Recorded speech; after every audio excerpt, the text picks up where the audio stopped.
What if the worst thoughts you've ever had about yourself came from your liver and not your mind? It's 3:15 in the morning. Your eyes snap open, not slowly, violently, like someone fired a starting pistol inside your chest. The room is pitch black. Your phone is dark. There's no sound, no intruder, no fire alarm, no nightmare you can remember. But your heart is slamming against your ribs so hard you can hear it in your ears. Your skin is ice cold. Your hands are trembling, and somewhere deep in your gut there's this weight, this absolute certainty that something terrible has happened, or is about to. You scan the room. Nothing. You check your phone.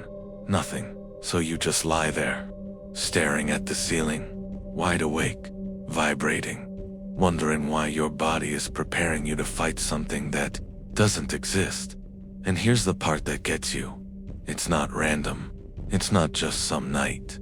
It's always around the same time. 2, 3, 4 a.m. Not midnight. Not 5.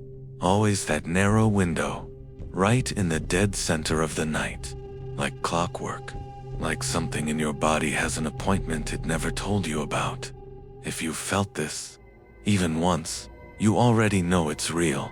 You know you're not imagining it. And you've probably asked yourself the same question 1,000 times in the dark. Why? Why that hour? What is my body responding to? I spent years asking that question. Years thinking it meant something was wrong with me. That I was anxious. That I was broken. That I just couldn't do the one thing every human being is supposed to be able to do. Sleep. I was wrong. And that discovery is why we built the Anxiety Enigma.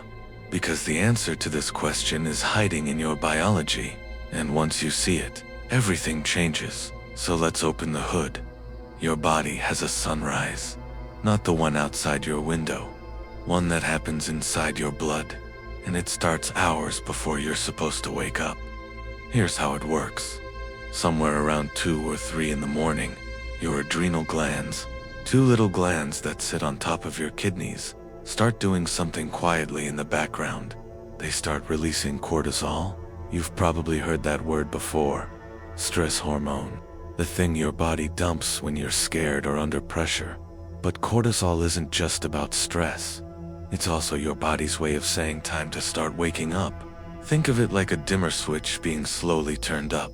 Hours before your alarm goes off, your body is already warming the engine, gently raising your energy levels so that by the time morning comes, you're ready to move. Researchers call this the cortisol awakening response, and in a healthy, well-rested system, it's invisible. You sleep right through it. A quiet chemical sunrise in your blood. You never feel a thing. But here's where it goes wrong. What if the engine is already running hot? Picture a cup of water filled right to the brim. Not overflowing, but right at the edge. One more drop and it spills everywhere. That cup is your stress system, and for a lot of us, it's already full before we even go to bed. Maybe it's a job that follows you home. Not dramatic stress, just the kind that hums in the background. The emails you didn't answer. The meeting tomorrow you're not ready for. Maybe it's a relationship that keeps you slightly on edge even when things seem fine. Maybe it's money. Maybe it's something older than that. Something you've been carrying so long you forgot it was there. Whatever it is, your cortisol baseline, your resting level of stress, is already elevated. The cup is already full. So now it's 3 a.m. and your body does what it always does. It starts the chemical sunrise, pours in just a tiny bit more cortisol. Just a drop, just a normal amount. But the cup was already full, and it doesn't just overflow. It detonates. A full-blown fight or flight response. Adrenaline surges into your bloodstream. Your sympathetic nervous system, the body's emergency broadcast system, goes off at full volume. Your heart rate spikes. Your muscles tense. Your breathing goes shallow. All of this while you are lying perfectly still in a perfectly quiet room. That's the jolt. That's the thing that rips you out of sleep like someone grabbed you by the collar. Your adrenal glands just flooded the engine while the car was parked, and your body can't tell the difference between that chemical surge and an actual emergency. So now you're awake, heart pounding, scanning the room for a threat that isn't there, and you think, what is wrong with me? Nothing. Nothing is wrong with you. Your cup was full, and your body added one drop to many. That's it. That's the mechanics of the jolt. But we're not done, because that explains the racing heart, the shallow breathing, the snapping awake. It doesn't explain the worst part, the dread, because it's not just a racing heart, is it? It's not just being startled awake. There's something else, something heavier. That specific sinking feeling in your stomach, that certainty, irrational but absolutely convincing, that the world is ending, that you've done something unforgivable, that everything is about to collapse. Why? If it's just cortisol, just an energy spike, why does it feel like doom? Why does a hormone meant to wake you up feel like death? Because there's a second thing happening at 3 a.m. that almost nobody connects to the first. Think about when you last ate. If you had dinner around 7 p.m., maybe a snack at 9. By 3 a.m. your body has been running without fuel for 6, 7, 8 hours, and that matters more than you'd think. Your body stores energy as something called glycogen. Think of it like a backup battery in your liver. While you sleep, your body draws from that battery to keep everything running. Your organs, your temperature, your brain, especially your brain. Your brain is a monster when it comes to energy. It makes up about 2% of your body weight, but it burns through roughly 20% of your daily calories. It's a machine that never turns off, and it is extraordinarily sensitive to fuel running low. So by 3 a.m., when that backup battery is getting close to empty, your brain notices, and it does not handle it well. It doesn't send you a gentle nudge. It doesn't tap you on the shoulder and say, hey, blood sugar is getting a bit low. You might want to eat something in the morning. No, it treats low fuel the same way it treats a life-threatening emergency. It panics. It slams the alarm. It tells your adrenal glands to dump even more adrenaline and cortisol, because those hormones force-release stored sugar into the bloodstream. Your brain is essentially breaking the glass on the emergency fuel supply, force-feeding itself in the dark. Now, here's the thing that changed everything for us when we were researching this. The thing that made the whole picture snap into focus. The physical sensation of a blood sugar drop. The trembling hands. The cold sweat. That hollow, sinking something is very wrong feeling in your gut. It is chemically identical to the physical sensation of fear. Not similar. Not kind of like it. Identical. Your brain literally cannot tell the difference between I need fuel and something is trying to kill me. The chemistry is the same. The body signals are the same, so your brain does what brains do. It feels the shaking. It feels the adrenaline. It feels that pit in your stomach, and it builds a story. It thinks I must be terrified. Something must be wrong. Something terrible must be happening right now. It scans the room. No tiger, no intruder, nothing. So it turns inward, and it starts scanning your life. And it finds everything.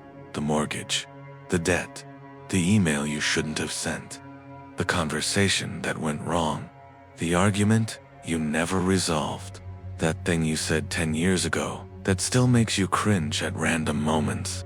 It grabs every open wound, every buried regret, every fear you've managed to keep at arm's length during the day, and it drags them all into the spotlight at 3 in the morning and tells you this.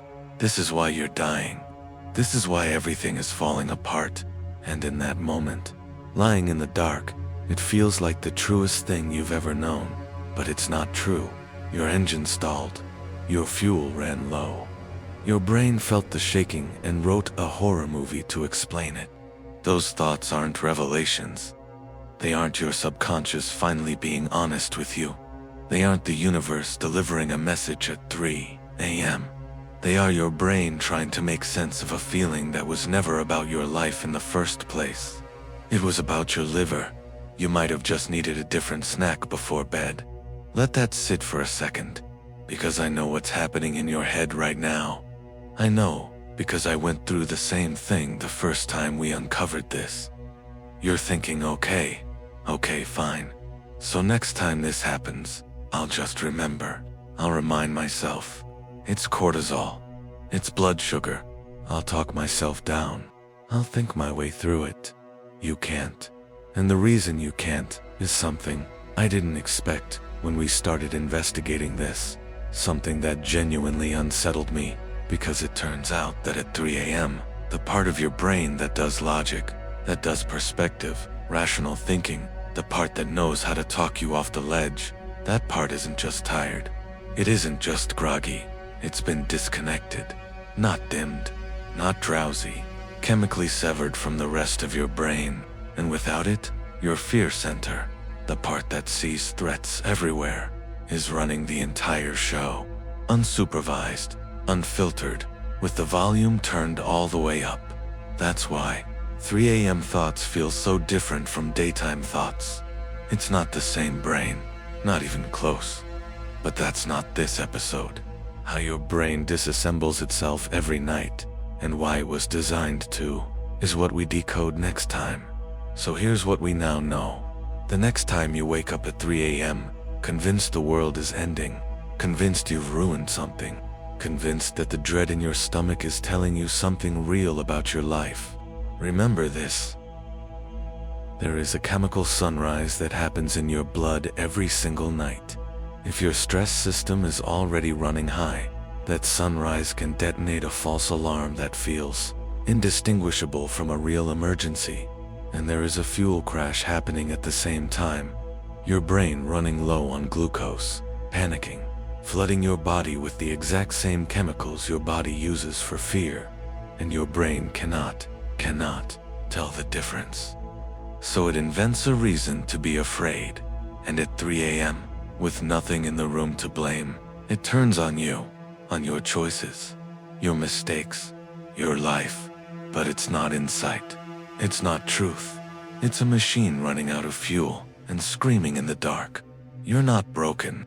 Your body is doing exactly what it was built to do. It just doesn't know that the world has changed.